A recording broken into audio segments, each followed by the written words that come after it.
السلام علیکم. د ډیسټریکټ ډایریکټر ډاکټر جانو تاسو ته مخاطب یم. څنګه چې نوې ټکنالوژي راځي او نوې دریافت کیږي، نو هغې سره سره د وخت ضرورت دی چې زمونږ د سواد زمیندار هم په دغه ټکنالوژي خپله کړي او دغه خپلو پټو کې او خپلو زمیندارۍ کې استعمال کړي وکاروي. دغه شان دغه د ډرون ټکنالوژي موږ سره یو نوې ټکنالوژي راغلې ده. نن موږ راغلي یو په فیلډ کې د زمیندارو په مرسته سره لګیا یو. دا زموږ سره نسټ یونیورسټۍ نه ریسرچر راغلی دی او سره چې کوم دی نو د زما خپل فیلډ سټاف زموږ ټول اویلیبل دی چې د زمیندارو ورونو لپاره د دې ډرون موږ کیلیبریشن وکړو. کیلیبریشن دې ته وایي چې د سواد په هوا کې د هوا او د موسمي آله هم دې ځان سره راوړې ده.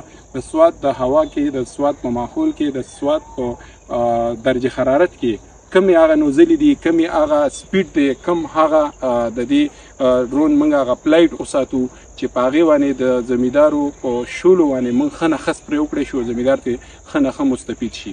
نو دغې حوالې سره نن زموږ په اوډیګرام کې دغه ایکسرسایز روان دي. د ټیکنیکل ایکسپرټ په هر یو چې کوم دی خپله رایه دې کې شاملې دي کې زموږ د ایګریکلچر سایډ نه ایګریکلچر ایکسپرټ دي، ټیکنیکل سایډ نه زموږ سره چې کوم دی نو د ډرون ایکسپرټ راغلي دي. هغوی خپله رایه ورکوي او هغوی په دې باندې چې کوم دی ډیټا کلیکټ کړله. تاسو کتلی شئ په دې سکرین باندې چې هغوی خپل کوم سینسر په دغه پټي کې لګولي دي. هغوی ګوري چې آیا په مختلف هوا سپیډ باندې د مختلف د جهاز په فلایټ سپیډ باندې په کم نوزل باندې د دې اپلیکیشن افیشنسي چې موږ څه ته وایو چې دا چړکاو څومره ښه طریقې سره کیدی شي او موږ ښه نه ښه طریقې سره د دې استعمال کولی شو.